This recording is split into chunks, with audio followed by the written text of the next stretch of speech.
नमस्कार, मैं हूँ मनविंदर। एमबीएन नेटवर्क पे आप सभी लोगों का बहुत स्वागत है। वो कहते हैं ना कि बकरे की माँ कब तक खैर मनाएगी? क्योंकि बकरे का जो हश्र होना है, माँ को पता होता है और केजरीवाल का वक़्त आ गया है। जिसे कहते हैं ना टाइम इज़ ओवर। लेकिन जिस तरीके से लगातार आतिशी मारलेना ईडी पर पिछले 2 दिनों से पगलाई हुई हैं और बयानबाज़ी कर रही हैं, ओछेपन पर उतर आई हैं, वो उन्हें शोभा नहीं देता। मैं आपको उनका एक वीडियो दिखाती हूँ कि किस तरीके से वो क्या-क्या बोल रही हैं। पूरे विपक्ष में किसी एक नेता से डर लगता है तो वो अरविंद केजरीवाल जी से डर लगता है।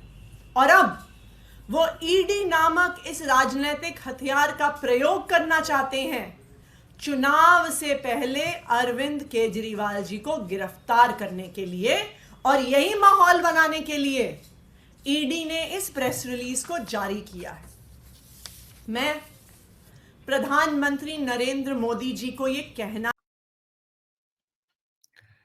मतलब काफ़ी कुछ वो ऑलरेडी कह चुकी हैं और जो कह रही हैं वो वाक़ई में हैरान करने वाला है। इससे भी ज़्यादा हैरान ये हो रहा है, ये हैरानी की बात है कि आतिशी मारलेना के प्रति सरकार की चुप्पी, वो समझ नहीं आ रही। ईडी की चुप्पी, ईडी और सीबीआई को गुंडे बताना, इन प्रीमियर जाँच एजेंसीज़ को राजनीतिक हथियार बताना, प्रधानमंत्री नरेंद्र मोदी के लिए अपशब्द बोलना। अच्छा, प्रधानमंत्री नरेंद्र मोदी तो आतिशी के पिता समान हैं। उनके लिए किस तरीके से उनके शब्दबान चल रहे हैं, देख कर के भी शर्म आती है, जिस तरीके से वो बोल रही हैं। और ईडी और सीबीआई को लेकर के जो भी वो कह रही हैं ना, ये आम जन में प्रीमियर जाँच एजेंसीज़ को लेकर के एक डेंट करने जैसा है। ठीक है, ये सभी जानते हैं कि जो चोर होता है, वो कभी खुद को चोर नहीं कहता है, लेकिन अभी तक आतिशी का जो राग है, वो खत्म ही नहीं हो रहा है, वो गाए ही जा रही हैं। लगातार ईडी पर अटैक कर रही हैं। यहाँ जाँच एजेंसियों की चुप्पी बहुत खल रही है और ये भी समझ में नहीं आ रहा कि इसके पीछे वजह क्या है। हालाँकि ये सबको पता है कि ईडी और सीबीआई ऐसे झमेलों में नहीं पड़ती हैं, क्योंकि ये उनका काम नहीं है, ऐसे लोगों की बातों पे गौर करना। वो सिर्फ़ अपने काम पर फ़ोकस कर रही हैं, ख़ास तौर पे इस मामले में। ईडी का फ़ोकस इस समय उन सभी हाई प्रोफ़ाइल लोगों पर लगा हुआ है, जिन्हें जल्दी ही शराब घोटाले में गिरफ्तार करना है, जिसमें अरविंद केजरीवाल सबसे टॉप पर हैं लिस्ट में। अगर ऐसा ना होता, तो केजरीवाल हाई कोर्ट का रुख करते। हालाँकि हाई कोर्ट में जो अपील की गई है, उस पर सुनवाई आज होनी है, यानी कि 20 मार्च को। इसके बावजूद आतिशी मारलेना लगातार दिल्ली के सीएम अरविंद केजरीवाल को डिफेंस कर रही हैं, मतलब कि लिटरली वो छाती पीट रही हैं। ये उनका फ्रस्ट्रेशन बताता है। तो अब बात करते हैं कि कैसे केजरीवाल अपनी जान बचाने के लिए अदालतों का रुख कर रहे हैं और मी लौट के घुटनों में आ गए हैं। ठीक अपने मेंटोर हेमंत सोरेन की तरह। हेमंत सोरेन ने क्या किया था, उनको भी ऑलमोस्ट 10 समन मिल गए थे, इन्हें 9 मिले हैं। हो सकता है कल तक एक और मिल जाए, I am not sure about it. लेकिन ये बिल्कुल उसी चाल पे चल रहे हैं। समन्स को लेकर के केजरीवाल ने मंगलवार को हाई कोर्ट का दरवाज़ा खटखटाया और आप जानते ही हैं कि नवे समन में अरविंद केजरीवाल को 21 मार्च को बुलाया गया है। अरविंद केजरीवाल शराब घोटाले में दिए गए 9 समन के खिलाफ हाई कोर्ट में पहुँचे हुए हैं, जहाँ 20 मार्च को सुनवाई होनी है, यानी कि आज। अब ये ठीक वैसा ही आचरण है अरविंद केजरीवाल का, जैसा कि आपने देखा होगा 2 दिन पहले। पहले कोर्ट को उन्होंने कह दिया, जब उन्होंने वर्चुअली पेशी दी थी कोर्ट में, आपको ध्यान है ना कि ईडी ने 2 शिकायतें राहुल जमानिया कोर्ट में की थी और एक शिकायत पर ये वर्चुअली पेश हुए थे और इन्होंने कहा था कि वो अगली बार पक्का से पर्सनली पेश होंगे। लेकिन जब पेश होने का वक़्त आया, तो वो कोर्ट में चले गए कि मुझे एग्ज़म्पशन मिल जानी चाहिए, छूट मिल जानी चाहिए। भई क्यों छूट मिल जानी चाहिए आपको? और पहले कोर्ट को कह दिया कि वो अगली बार पेशी में पहुँचेंगे और 2 दिन पहले ही वो कोर्ट में पहुँच जाते हैं। तो मतलब ये कोर्ट को भी क्या अपनी तरह समझ रहे हैं? कोर्ट को भी ये गलत अपनी जानकारियाँ दे रहे हैं। अब फिर से कोर्ट में पहुँच गए हैं, बचा लो मुझे मी लॉर्ड। एक और बात, राउ ज़मानी कोर्ट में दिल्ली एक्साइज़ पॉलिसी केस की सुनवाई कर रहे जो स्पेशल जज हैं, एम के नागपाल, उनको 30 हज़ारी कोर्ट में ट्रांसफ़र कर दिया गया है और न्यायाधीश जो है कावेरी बावेजा, वो राउज़ एवेन्यू अदालत में ट्रांसफ़र हो गई हैं। अब दिल्ली उत्पाद शुल्क नीति और दूसरे मामलों की जो सुनवाई है, वो कावेरी बावेजा ही करेंगी। कुल मिलाकर केजरीवाल की जान बड़ी आफ़त में फँसी हुई है। मैंने 2 दिन पहले जो वीडियो बनाई थी, उसमें मैंने ये बात अंडरलाइन की थी कि जो मीडिया हाउसेस ये शोर मचा रहे हैं आज की तारीख में कि अरविंद केजरीवाल को ज़मानत मिल गई है। उनको वो ज़मानत नहीं मिल गई है, उनको वो आफ़त मिल गई है और वो आफ़त उनके गले में पड़ी हुई है। अब वो करें तो करें क्या? और इस केस की सुनवाई हाई कोर्ट की डिवीज़न बेंच करेगी। केजरीवाल ने ईडी के सभी समन्स को कोर्ट में चुनौती दे दी है। देख लीजिए, जब कहते हैं ना विनाश काले विपरीत बुद्धि, तो उस समय इंसान को सूझता नहीं है। अपनी तरफ से तो वो मिलॉर्ड की शरण में चले गए हैं, उनके घुटनों में आ गए हैं कि मुझे बचा लीजिए किसी तरीके से। लेकिन क्या अदालतें आउट ऑफ द वे जाकर के किसी की मदद करती हैं? कभी आपने सुना? आप सीएम हो, चाहे आप कुछ भी हो, एमएलए हो, सांसद हो, आउट ऑफ द वे जाकर के शायद से ऐसे मामलों में कोई भी किसी की मदद नहीं करता। और पिछले करीब 15 दिनों में 2 ऐसे अदालती आदेश आए हैं, जो ये पुख्ता करते हैं कि कोई भी हो, अदालत की नज़र में वो बराबर है। सबसे पहले तो अमानतुल्लाह के केस की मैं अगर बात करूँ, तो उनको भी किसी मामले में ईडी ने समन किया हुआ था, वो पहुँच नहीं रहे थे, तो एंटरिम बेल के लिए वो कोर्ट जाते हैं। कोर्ट ने कहा कि आप कोई लाट साहब हैं, आपको ज़मानत दी जाए, सब बराबर है कोर्ट की नज़र में, आप ईडी के सम्मन को फेस कीजिए और हर हालत में ईडी के सम्मन को फेस कीजिए। एक फैसला, उससे पहले ही एक और फैसला आ चुका था, पीएमएलए कोर्ट के जो सेक्शन है उसका, उसके अंतर्गत में। खनन का मामला था और सरकार चाह रही थी कि उनके 4 मजिस्ट्रेट बच जाएँ। उन्होंने वहाँ के हाई कोर्ट में अपील किया, कुछ नहीं हुआ तो उन्होंने उसको चैलेंज कर दिया सुप्रीम कोर्ट में। सुप्रीम कोर्ट ने कहा कि आपको यहाँ आने की ज़रूरत क्या है? आप ईडी के पास जाइए, आप सम्मन को फेस कीजिए। हर व्यक्ति जिसे सम्मन मिलता है, उसे ईडी के सामने जाना चाहिए।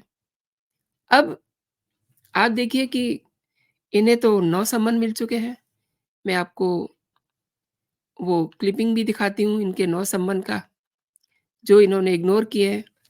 इनको 2 नवंबर को पहला सम्मन मिलता है, 21 दिसंबर को दूसरा, 3 जनवरी को तीसरा, 17 जनवरी को चौथा और 2 फरवरी को पाँचवाँ एंड 14 फरवरी को छठवाँ और 22 फरवरी को सातवाँ एंड 27 फरवरी को आठवाँ, और उसके बाद इन्हें नवाँ सम्मन मिलता है। अब मैं आपको ये भी बता दूँ कि ये आज से करीब 12 साल पहले जब किसी को सम्मन मिलता था, तो इनके विचार कैसे होते थे? ये इनका ट्वीट है और ये 24 नवंबर 2012 का है। ये मैंने बड़ा सँभाल के रखा हुआ है, ताकि मैं समय-समय पर उन सब लोगों की आँखें खोल सकूँ, जो इन्हें बहुत कट्टर ईमानदार समझते हैं। ये उस समय कहा करते थे कि मेरा सिर शर्म से झुक जाता है जब करप्ट लीडर्स ईडी और सीबीआई के सामने मल्टीपल सम्मन्स दिए जाने के बावजूद भी फेस नहीं करते हैं, समन्स को एजेंसी के सामने नहीं जाते, जबकि होना तो ये चाहिए, ये केजरीवाल कह रहे हैं कि होना तो ये चाहिए, when they should have resigned from their post immediately as soon as the allegation were made. तो आज तक इन्होंने तो अपने सीएमशिप से रिज़ाइन किया नहीं है, दूसरों को ये शिक्षा दे रहे हैं। मतलब ये कहना आसान होता है, इनके ही मैं करतब दिखा रही हूँ जो ये करते रहे हैं, और ये इनका संबंध 2012 का है, नवंबर के महीने का है। आप कैलकुलेट करिए कि अब से ये साढ़े 13-14 साल पहले क्या सोचते थे, और इन्हें नहीं पता होगा कि किसी दिन ये भी शराब घोटाले में फँस जाएँगे और इनको भी 9 और 10 सम्मन मिलेंगे, और उसके बाद इनका एटीट्यूड क्या होगा। अब सोचते तो बहुत होंगे, अच्छा इनका जो केस है, उसकी सुनवाई हाई कोर्ट की डिवीज़न बेंच करने वाली है, क्योंकि इन्होंने ईडी के समन्स को चुनौती दी है ना, तो केजरीवाल को करीब-करीब जो है 9 समन मिल चुके हैं। आई डोंट नो उनको 10वाँ समन कल मिल जाए तो कुछ भी नहीं कोई कह सकता। और इन्होंने सीएम अरविंद केजरीवाल ने ईडी के किसी भी समन पर पेश होने की ज़हमत नहीं उठाई। हर सम्मन को इन्होंने फर्जी बता दिया, अवैध बता दिया, और अब तो एक नया डायलॉग इन्होंने इसमें ऐड ऑन कर दिया है, कह रहे हैं कि ये राजनीति से प्रेरित है। जैसा कि मैंने अभी आपको आतिशी मारलेना का वीडियो दिखाया था। मतलब चुनाव सिर पे हैं, किसी को क्या चिंता है इनके साथ राजनीति करने की? राजनीति करने के लिए तो बहुत बहुत सारे मैदान खुले हुए हैं, सब लोग उसमें अपने आप को बिज़ी किए हुए हैं, लेकिन इन्हें लग रहा है कि इनके सम्मान के साथ कोई राजनीति कर रहा है। झूठ बोलने में इनका कोई सानी नहीं है। आपको पता ही है कि इन्होंने पहले क्या-क्या नाटक करे हैं इन समन्स से बचने के लिए। अगर मैं गिनती शुरू करूँ, तो ये तो वीडियो ही बहुत लंबा हो जाएगा। लेकिन फिर भी मैं एक छोटा-सा आपको एग्ज़ाम्पल बताना चाहती हूँ। जब इन्हें पहले ईडी ने समन दिया था, तो उस समय इन्होंने क्या कहा था कि मुझे जाना है विधानसभा के चुनाव में, बिकॉज़ ये स्टार प्रचारक हैं। ठीक है, 2-3 सम्मन इन्होंने ऐसे ही निकाल दिए। लेकिन उसके बाद फिर इन्होंने ये कहना शुरू कर दिया कि ये समन्स जो हैं, ये इल्लीगल हैं। इन्हें बताया जाए कि इन समन्स में इनके लिए क्या है। मतलब ईडी इन्हें पहले ये बताए कि इनके लिए समन्स में क्या है, क्यों बुलाया जा रहा है। और अब आपने इनका ट्वीट देखा? दिल्ली शराब घोटाले में अब तक 6 चार्जशीट दायर हो चुके हैं, और 6वें चार्जशीट में ईडी ने आपके राज्यसभा सांसद संजय सिंह और उनके सहयोगी सर्वेश मिश्रा को नामित किया था। एजेंसी ने यह दावा किया था कि गोवा विधानसभा चुनाव में आपने इसी नीति के तहत उगाही किए थे 45 करोड़ रुपए, और उनका प्रयोग किया। अब इतने सारे इनके साक्ष्य इकट्ठे हो चुके हैं, फिर भी ये कह रहे हैं कि मतलब ये सब सम्मन झूठे हैं, फर्जी हैं।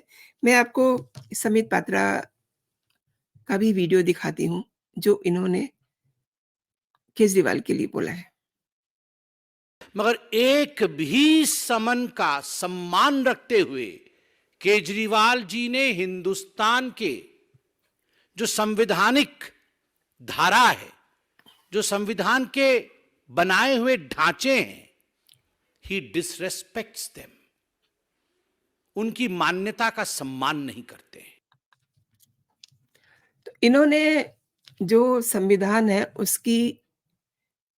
उसका सम्मान नहीं किया। वैसे ये बातें तो बहुत बड़ी-बड़ी करते हैं कि ये होना चाहिए, वो होना चाहिए। किसी भी बात पे इनके पास बातें बहुत होती हैं। लेकिन अब देखिए कि ईडी के एक्शन पर स्टे कोई नहीं लगा है।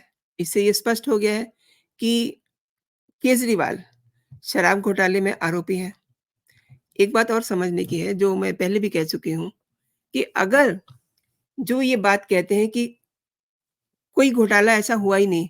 2 दिन पहले तक तो ये कह रहे थे कि जो जल बोर्ड घोटाला है, वैसा कुछ हुआ ही नहीं। अब ये कह रहे हैं कि शराब घोटाला हुआ ही नहीं है।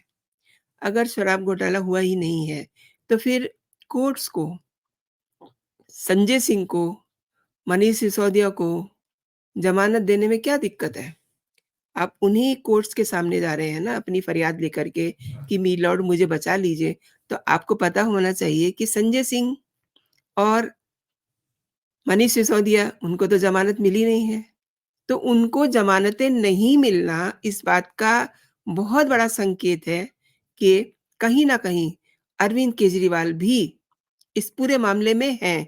और एक बात 3 दिन पहले ही के कविता को गिरफ्तार किया गया है। अब उन्होंने भी सारी पोल पट्टी ईडी के सामने अपनी जो पूछताछ हुई है उसमें खोल दी है।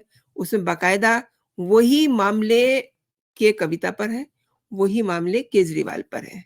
के फॉर कविता एंड के फॉर केजरीवाल एंड पूरा मामला बिल्कुल वही है क्योंकि वो मास्टरमाइंड थी। सब पैसे का लेन-देन दोनों के बीच में हो रहा था। सारी बैठकें केजरीवाल के रेज़िडेंस पे हो रही थी। तो फिर कैसे केजरीवाल कह रहे हैं कि वो इस पूरे मामले में उनका कोई कसूर नहीं है। अब ईडी के सामने बहुत पुख्ता सबूत हैं, केवल केजरीवाल ही नहीं, कई और बड़े हाई प्रोफाइल गिरफ्तारियाँ होने वाली हैं। इसीलिए तो आज शोर मचा रही थी आतिशी मारलेना कि ये ईडी ने प्रेस नोट क्यों जारी किया? मतलब उन्हें इस बात पे भी तकलीफ है कि ईडी ने प्रेस नोट क्यों जारी करा? अरे! वो लोग कितने दिन से मेहनत कर रहे हैं, केजरीवाल कितने दिन से मेहनत कर रहे हैं भागने की, लेकिन अब वक़्त आ गया है। अब उनको उनकी जो भाग-दौड़ है, वो ख़त्म होने वाली है, जल्दी ही। देखिए, ये कुछ पता नहीं है कि कब, लेकिन हाँ, वो गिरफ्तार ज़रूर होंगे, वो जेल ज़रूर जाएँगे, लेकिन वो वक़्त, वो घड़ी, वो पल कौन-सा होगा, ये तो ईश्वर ही जानता है। लेकिन हाँ, एक और बात है, अब आप ये देखिए कि ज़मानत की बात मैं करूँ, तो अरविंद केजरीवाल कल तक कहते थे कि मैं कट्टर ईमानदार हूँ। अच्छा 2 दिन से तो किसी ने एक्स पर उन्हें देखा भी नहीं है। नहीं तो वो फ़ौरन से आकर के एक्स पे लाइव हो जाते थे कि मैं ये, मैं वो, मुझे ये कह दिया, मुझे वो कह दिया, लेकिन अब तो वो दिखाई नहीं दे रहे हैं। अब तो आतिशी मारलेना ही सारा डिफेंस कर रही हैं केजरीवाल के लिए। केजरीवाल कहीं नहीं दिख रहे हैं। केजरीवाल तो कहीं व्हाट आई थिंक के वो चुनावी सभाओं में भी नहीं दिख रहे हैं। कहीं नहीं है वो। क्यों? क्योंकि वो डरे हुए हैं। सिर्फ़ वो अदालतों में फँसे हुए हैं, वहीं जाकर के घुटने टेक रहे हैं कि मी लॉर्ड मुझे बचा लीजिए। अब अब आप ये समझ लीजिए कि जिस तरीके से हेमंत सोरेन को चेज़ करके, चेज़ समझते हैं ना कि मतलब पीछे पड़ कर के जिस तरीके से अरेस्टिंग हुई थी हेमंत सोरेन की, ठीक उसी तरीके से इनको भी चेज़ किया जाएगा। हालाँकि सुनवाई है आज कोर्ट में, तो देखते हैं कि क्या होता है। वो सब भी आपके साथ शेयर किया जाएगा। लेकिन अब ये सोनिया गांधी और राहुल गांधी की लाइन में शरीक हो गए हैं। ये लालू एंड फैमिली की लाइन में शरीक हो गए हैं। क्यों? क्योंकि ये ज़मानतधारी हो गए हैं। इन्हें ज़मानत मिल गई है। अब इनका टैग छिन गया है कट्टर ईमानदार वाला। और आगे क्या होगा, ये भी आपको बताया जाएगा। दोस्तों, आपने मेरे साथ पूरा वीडियो देखा। आपका बहुत-बहुत धन्यवाद। मैं चाहूँगी कि अगर आप मेरे कंटेंट पसंद कर रहे हैं, तो मेरे कंटेंट्स को आप लाइक ज़रूर कीजिए। और अभी तक अगर आपने मेरा चैनल सब्सक्राइब नहीं किया है, तो मेरे चैनल को आप सब्सक्राइब भी कर लीजिए ना। और बेल आइकन को प्रेस करना ना भूलें ताकि आपको मेरे नोटिफ़िकेशन समय पे मिल सके। तो दोस्तों, अभी के लिए इतना ही। आप अपना और अपनों का ख़्याल रखिए, खुश रहिए, स्वस्थ रहिए। जय हिंद, जय भारत।